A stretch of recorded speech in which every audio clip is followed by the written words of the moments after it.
اب دیکھیں اس میں کچھ تو کوشچنز ہے نا جو پچھلے ہم کچھ اس کے آئے ہمارے سامنے ڈائمینشنز آئیں. اب اس میں اگلے جو لیکچر ہے اس میں ہم زیادہ تو یہ دیکھ رہے ہوں گے کہ کمپائلیشن کیسے ہوئی ہے, کس کس نے کیا کیا کام کیا, کس کس ٹائم فریم میں کیسے کیسے ہوا, just in order to answer those questions جو لوگ یہ کہتے ہیں کہ یہ کام بہت بعد میں کمپائل ہوا ہے. لوگ تو حدیث کو نہیں چھوڑتے, یہ تو سیرت ہے پھر. ٹھیک ہے, اس کے بعد اگلا آئے گا مختلف اسلوب کون کون سے ہیں اس کے نا, سیرہ کے محدثانہ ہے, مورخانہ ہے, ادبی ہے, منظوم ہے, مختلف.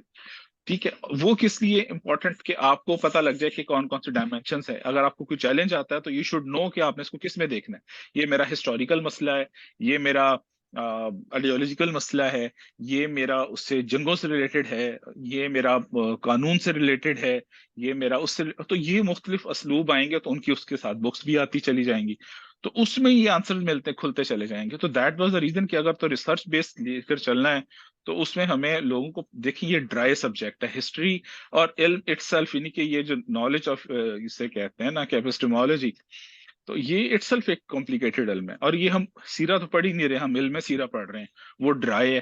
سیرہ کے واقعات ہوتے اس میں تو چاشنی بھی ظاہری بات ہے, رسول اکرم صلی اللہ علیہ وسلم کی ذات جس چیز کے ساتھ اٹیچ ہو جائے تو اس کے تو کیا کہنے, اس میں تو انسان کچھ بھی نہ کرے اس کو تو ویسے ہی 4 چاند لگ جاتے ہیں.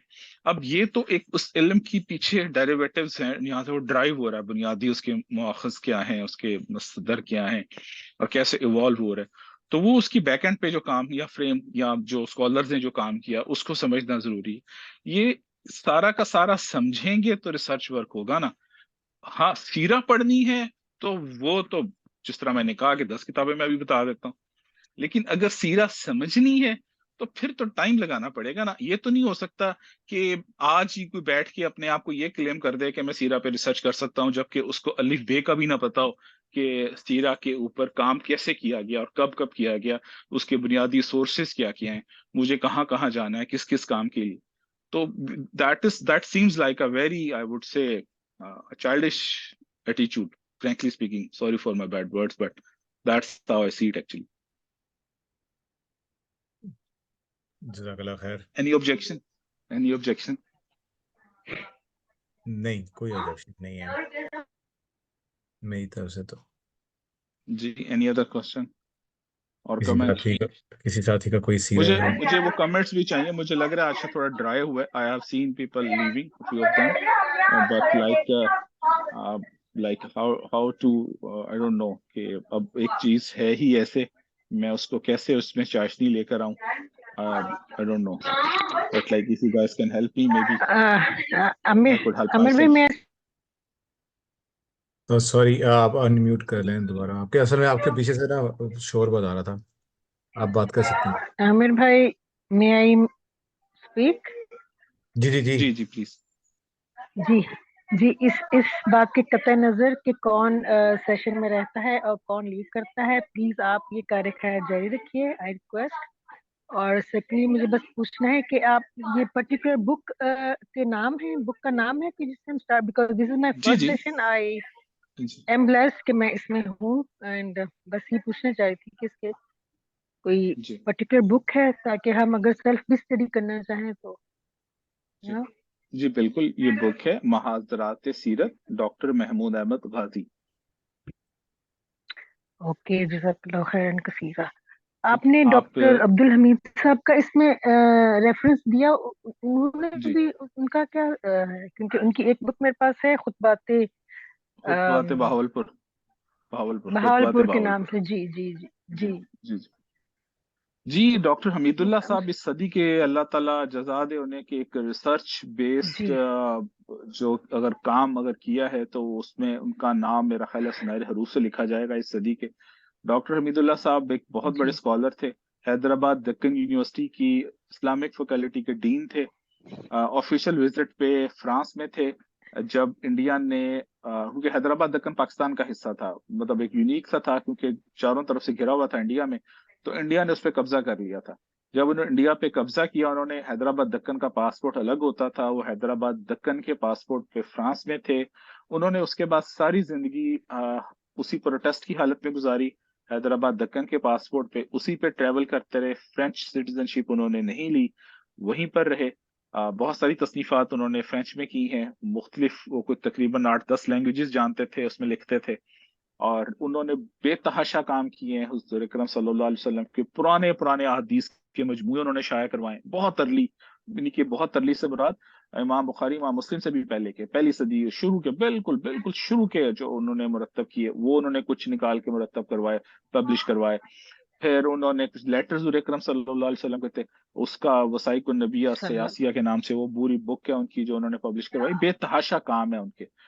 تو اسی میں ان کی ایک لیکچر سیریز ہوئی تھی اسلامیہ یونیورسٹی بہاولپور میں، وہاں پر ان کو بلایا گیا تھا اور ان جی کے کچھ خطبات رکھے گئے تھے، تو وہ خطبات بعد میں پرنٹ ہوئے تھے خطبات بہاولپور کے نام سے. کمپائل.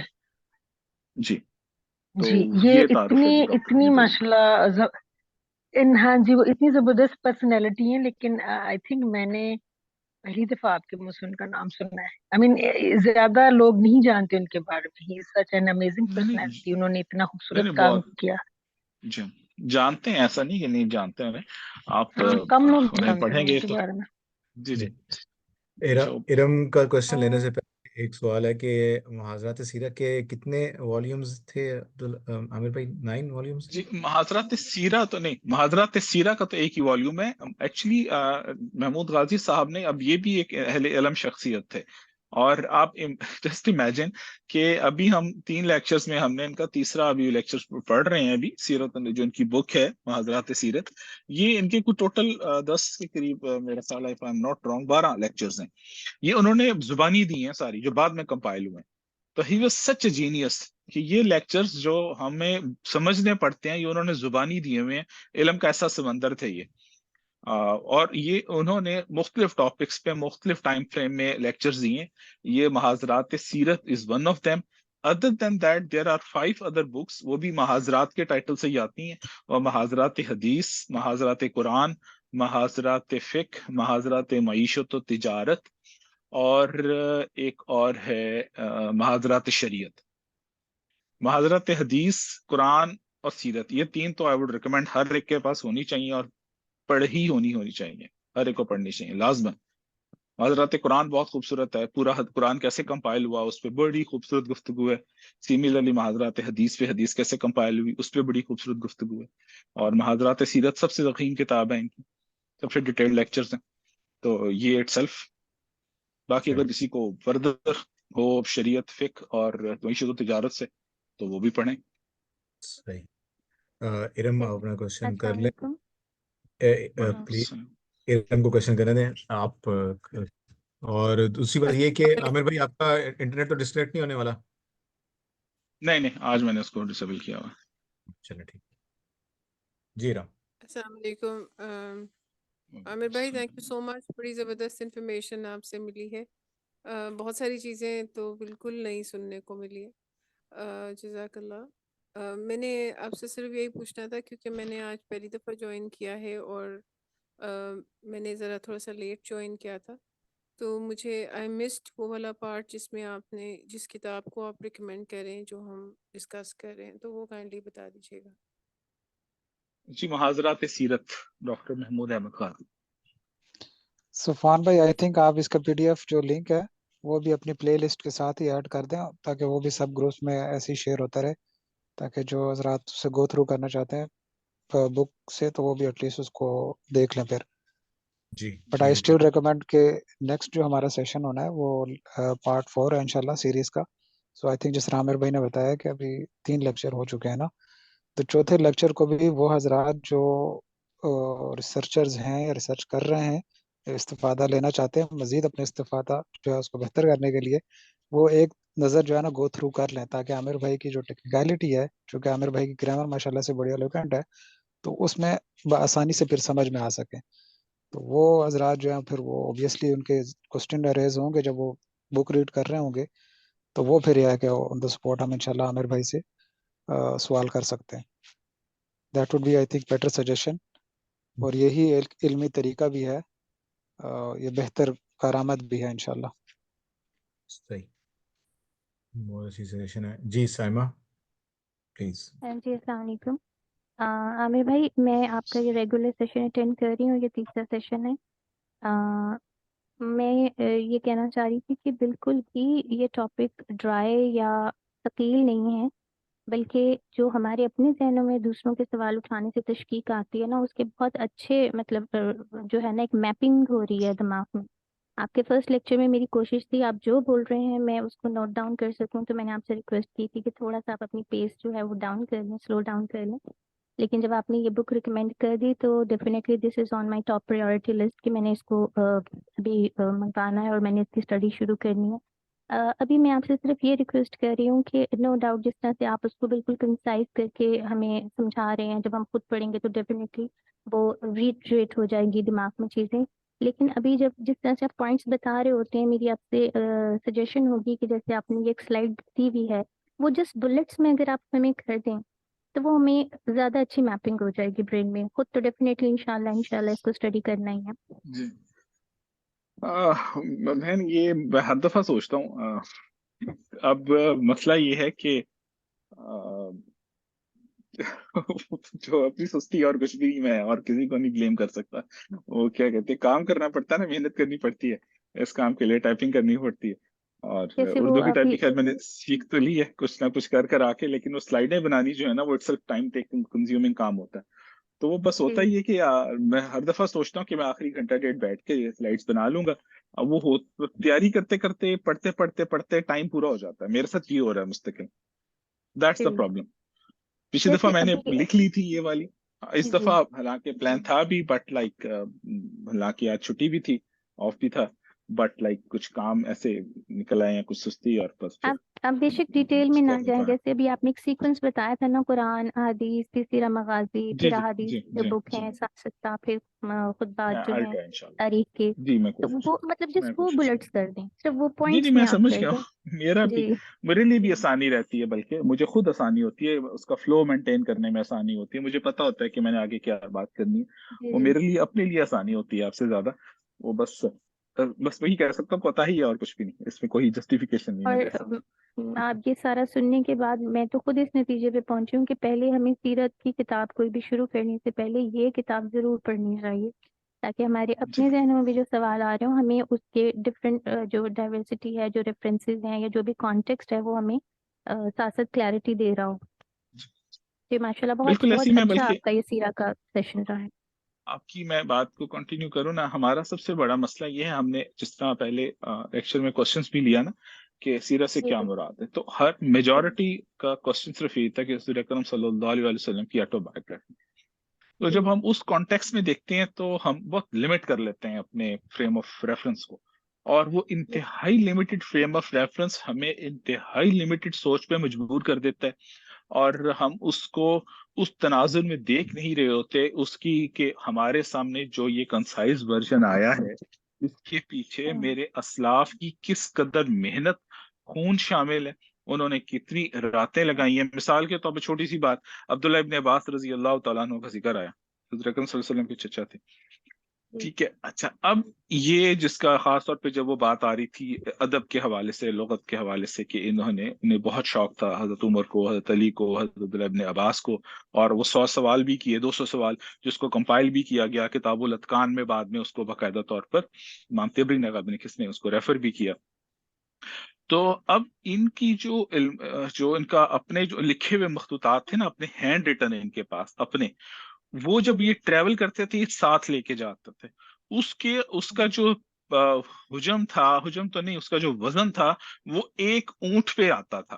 جسٹ امیجن، ایک اونٹ کیری کرتا تھا ان چیزوں کو جو ان کے اپنے ہاتھ کی لکھی ہوئی تھی. تو یہ دیکھیے، اب بات کہنے کی یہ ہے کہ ہمارے پاس یہ علم جو پہنچا ہے نا، ہم بہت ناقدرے لوگ ہیں، ہم اس کی قدر نہیں کر پاتے.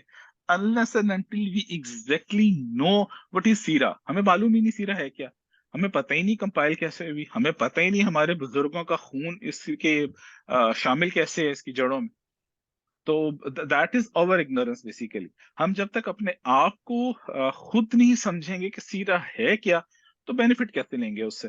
ہمارے سامنے جب تک اس کی ڈائورسیفیکیشن کا، اس کی وسعت کا، اس کی گہرائی کا، اس کی عظمت کا، اس کے پیچھے اس کے ساتھ جڑے اپنے اسلاف کی شب و روز کا، ان کی محنتوں کا، ان کے خون پسینے کا جب تک ادراک نہیں ہوگا ہمیں کیسے پتہ لگے سیرت کیا ہے؟ تو ہمارے لیے سب سے اہم ترین کام تو یہ ہے کہ ہم پہلے سیرہ کو سمجھیں تو صحیح، سیرہ ہے کیا.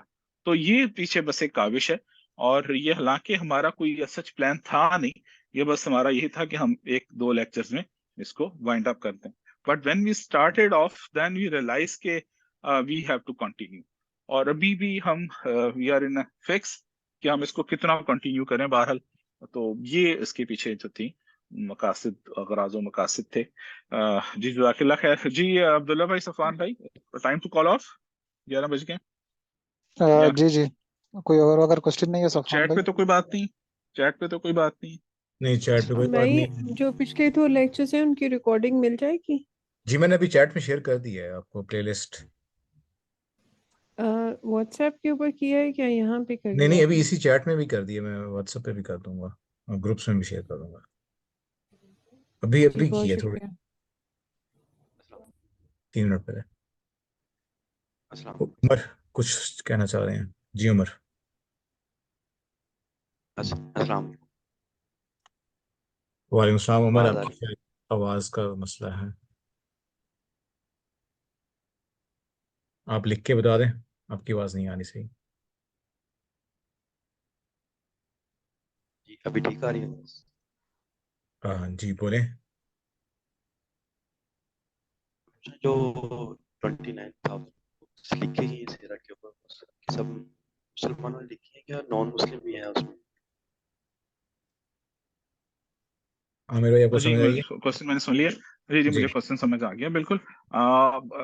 بھیا I don't know frankly speaking کہ اس میں جو انہوں نے کمپائل کی ہوئی تھی، ایرانی اسکالر نام ابھی سامنے نہیں ہے، نوٹ سے میں دیکھ رہا تھا، تو انہوں نے جو انٹریز تھی 11th ان کے والیوم کی 29,700 سم تھنگ، وہ اس میں اورینٹلسٹ کی بکس ہیں یا نہیں ہے، I am not sure frankly, مجھے نہیں معلوم اس میں، اور نہ ہی وہ اس میں کوئی اس کی تفصیل بھی دی ہوئی تھی. جی ٹھیک ہے عامر بھائی، دعا کر لیں اور جی پھر میں اختتام کرتے ہیں اس کو. ٹھیک ہے جی. جزاکم اللہ خیر. سبحانک اللہم و بحمدک، نشہد ان لا الہ الا انت، نستغفرک و نتوب الیک. جزاکم اللہ خیر. السلام علیکم ورحمۃ اللہ وبرکاتہ. وعلیکم السلام.